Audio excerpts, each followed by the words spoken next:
그러니까 김준영 교수하고도 사석에서 한 번 앉았더니 예. 금강산 재개하는 문제는 유엔 제재하고는 상관없죠. 별도의 문제 때문에 우리가 자신을 갖고 좀 뚫고 나가야 된다.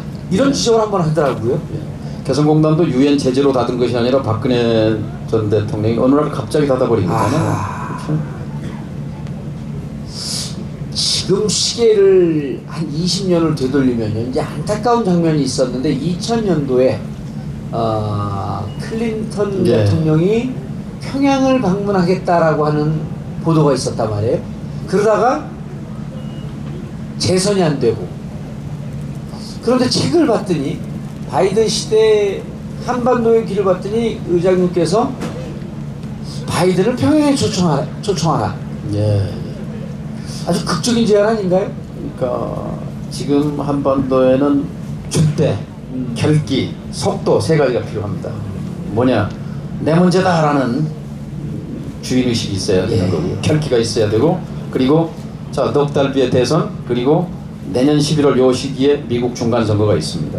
그러면 내년 9월, 내년 하반기는 못 움직입니다. 그럼 내년에 가령 차기 정부가 된다고 했을 때 5월, 6월 대개 지금까지 역대 정부가 새로 등장하면 워싱턴에 갑니다. 한미 정상회담이 첫 번째잖아요. 이번에는 좀 달라야 합니다.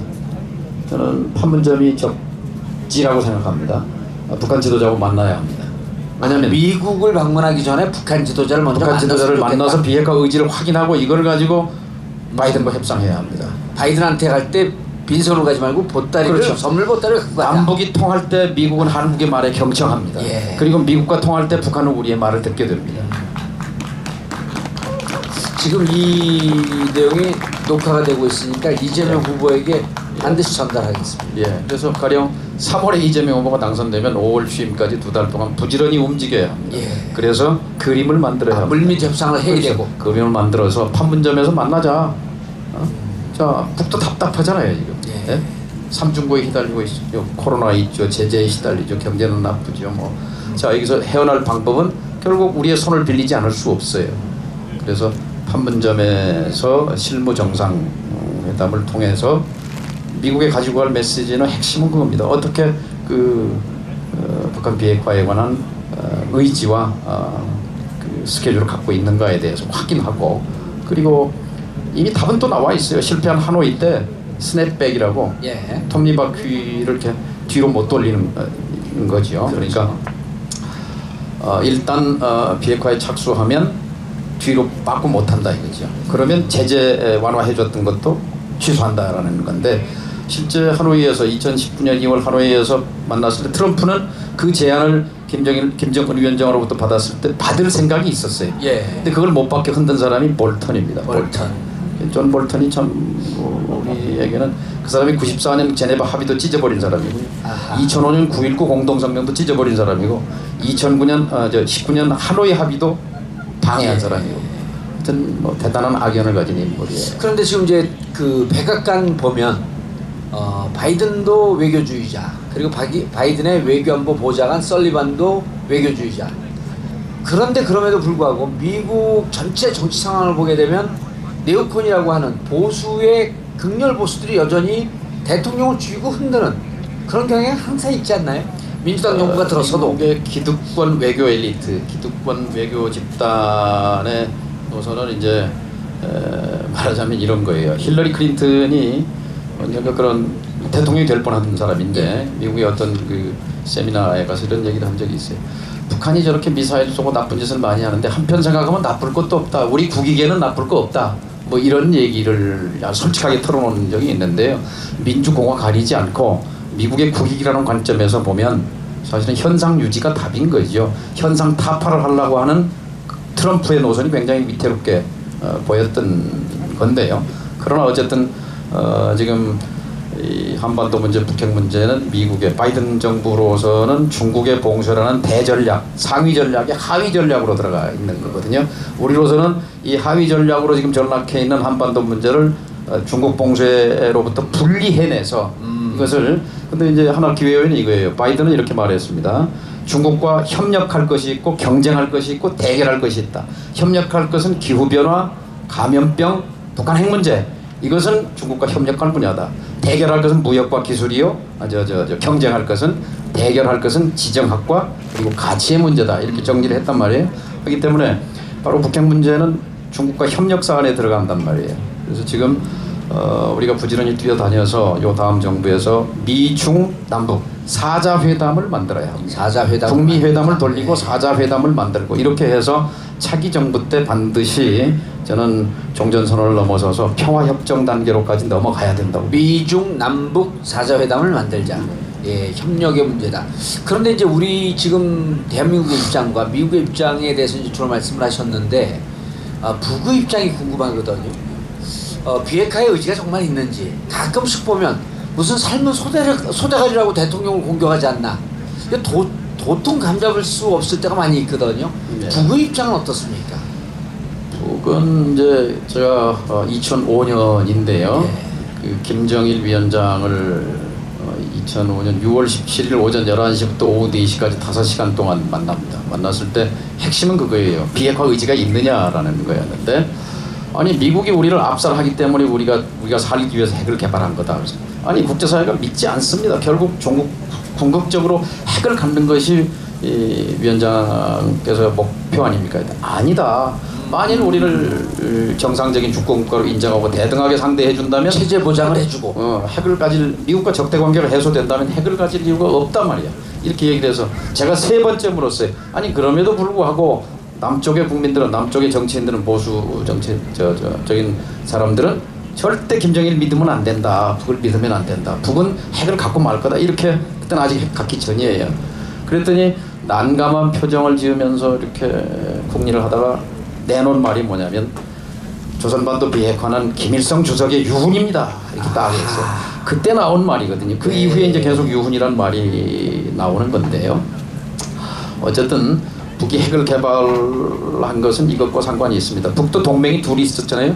소련이라는 동맹이 있었고 중국이라는 동맹이 있었는데 소련 하나의 동맹은 해체돼 버렸어요. 또 하나는 동맹은 배신해 버렸어요. 배신이라는 건 남쪽과 손잡아 버렸단 말이에요. 92년에 남쪽과 수교하면서. 그러면서 이게 고립무원의 처지에 빠진 북으로서 남쪽에 손을 내밀었어요. 그때 남북 기본 합의서거든요. 그때 미국에 특사를 보내요. 92년 1월입니다. 예. 그때 김용순이라는 특사가 가서 미국에 가서 국무부에 가서 우리와 적대 관계를 해서 우리하고 수교해 준다면, 북한과 미국이 대사를 교환하고 수교해 준다면 주한미군이 여기 있어도 좋다. 주한미군을 용인하겠다. 이렇게 말했단 말이에요. 예. 근데 미국은 그때 자기들 검토하지요. 그때 뭐 불가리아하고 루마니아하고 동구권 다 무너지고 있을 때잖아요. 네. 북한도 곧 무너진다. 무너질 거다. 그런데 북한과 수교를 해? 그건 말이 안 되는 얘기. 그래서 묵살한 거지요.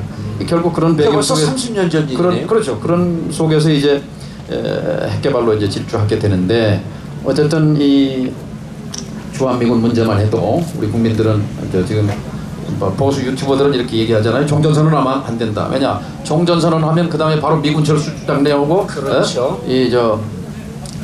그리고 서울을 고립시킨 다음에 그렇게 나오는데, 그러나 지금 북이 핵 개발할 수 있는 그런 전략적 환경, 고립무원, 하나의 동맹은 붕괴됐어. 하나의 동맹은 배신했어. 예. 그리고 한미 이 동맹의 이 연합 전력은 자기들을 수십 배 압도해.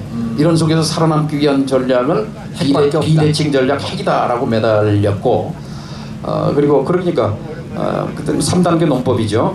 자, 우리는 적대 관계를 해소하고 살아남으려고 하는데 미국은 들은 척도 안 한다. 그럼 우린 살기 위해서 자국적으로 핵을 개발한다. 그리고 나서 그 핵을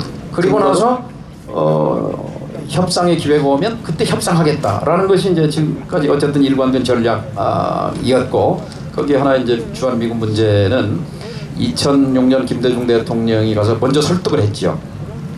말하자면 이 동북아 정세 속에서 이 통일 후에도 미군이 있는 것이 우리 민족에게 도움이 된다 했을 때 김정일 위원장 여기에 100% 동의합니다, 동감합니다 하면서 바로 영토적 야심이 없지 않습니까? 미국은 영토적 야심이 없는 미국이 여기에 있는 것은 우리의 한반도 안정에 도움이 된다고 김정일 위원장이 얘기를 한 거지요. 예. 그러니까 그때 이제 그 옆에 있던 외교안보 수석이 그런 얘기를 질문했어요. 그런데 왜 그 노동신문 같은 데는 맨날 주한미군 철수라고 주장합니까?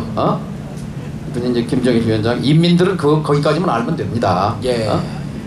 말하자면 대외적으로 언표하는 공표하는 거와 내부적인 그런 계산은 다르다라는 것이지요. 그러니까 중요한 것은 북한의 이해관계를 어떻게 잘 꿰뚫느냐, 미국의 이해관계를 어떻게 꿰뚫느냐, 중국의 이해관계를 어떻게 꿰뚫느냐. 그래서 미중일러 4대 강국으로 둘러싸여 있는 한반도의 이 지정학의 틈을 어떻게든 비집고 들어가서 종전선언과 평화협정과 평화통일의 길을 여는 것, 외교의 시간이 왔다라고 말씀드리는 거죠. 예, 의장님 우리 그 뒤에 보니까요 지금 많은 분들이 온라인으로 줌으로 저희 토크쇼를 보면서 지금 이분들 말씀이 들리진 않죠. 지금 그 오디오는 다 이제 끄고 보시는 것 같은데 여러분들 반갑습니다. 줌으로 참 함께 하시는 분들이요. 안녕하세요. 예.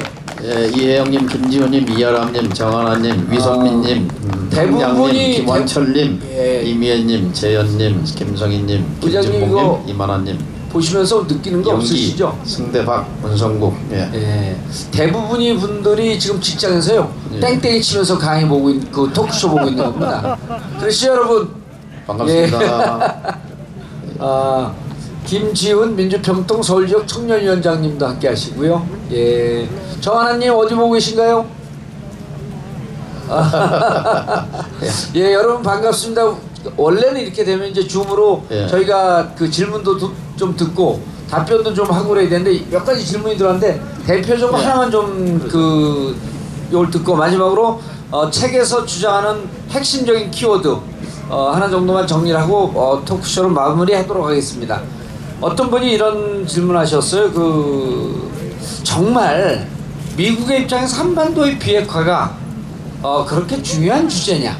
아까도 이제 이란이나 뭐 중국, 러시아 이런 문제보다도 조금 우리의 아젠다가 좀 하위 개념을 갖다 이런 말씀을 잠깐 하셨는데 정말 미국은 한반도 비핵화, 북한의 비핵화를 바라는 거냐, 아니면 쇼를 하는 거냐?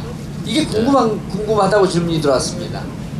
물론 중국 문제가 최우선이고요. 러시아 문제가 있고 이란 문제가 있고 그 다음 단계 한 4순위급의 문제이긴 합니다. 그러나 2017년 11월 29일 이후 북한 핵 문제는 미국에게 다른 문제로 다가왔습니다. 왜냐면요, 미국은 동쪽은 대서양, 서쪽은 태평양, 양대양으로 가로막혀 있어서 이 본토가 안보 위협을 느낀 적이 없었습니다. 그런데 2017년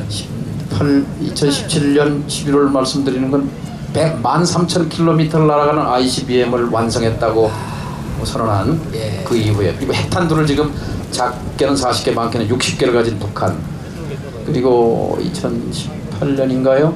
하와이에 갑자기 공습경보가 울렸습니다. 그때 하와이 주민들이 막 대피하고 난리가 났었어요. 예. 그때 다 머릿속에 북한의 핵 미사일이 떨어질지 모른다는 그런 공포를 느꼈다고 합니다. 바로 미국에게 미국 본토가 안전을 위협받게 된 최초의 사건입니다. 따라서 이 문제를 해결하지 않을 수가 없습니다. 그러니까 동북아 전략 속에서 미국의 이해관계는 중국을 어떻게든 견제하고 압박해서 아시아 태평양의 중국 패권이 이루어지지 않도록 막는 거고, 그 중에 한 중요한 핵심 고리가 한반도인 것은 맞고, 또 주한미군 28,000명이 굉장히 중요한 역할인데, 그래서 지금 현상 유지를 기득권 엘리트들은 선호하지만 현상이 바뀌어도, 말하자면 북한 핵 문제를 해결하고 북한과 남한이 자유왕래 교류를 하면서, 그리고 미국과 수교하면 우방국이죠, 이렇게 지내게 될 때도 중국 봉쇄라고 하는 대전략에 크게 침해되지 않는다는 것을 우리가 적극적으로 설득할 필요가 있다. 그러니까 미국이 어떻게 생각하고 미국의 이익이 뭐냐를 중심에 놓고 생각할 것이 아니라 우리의 최대 국익이 뭐고 이 국익을 관철하기 위해서 미국을 어떻게 설득하고 예. 외교력을 펼칠 것이냐.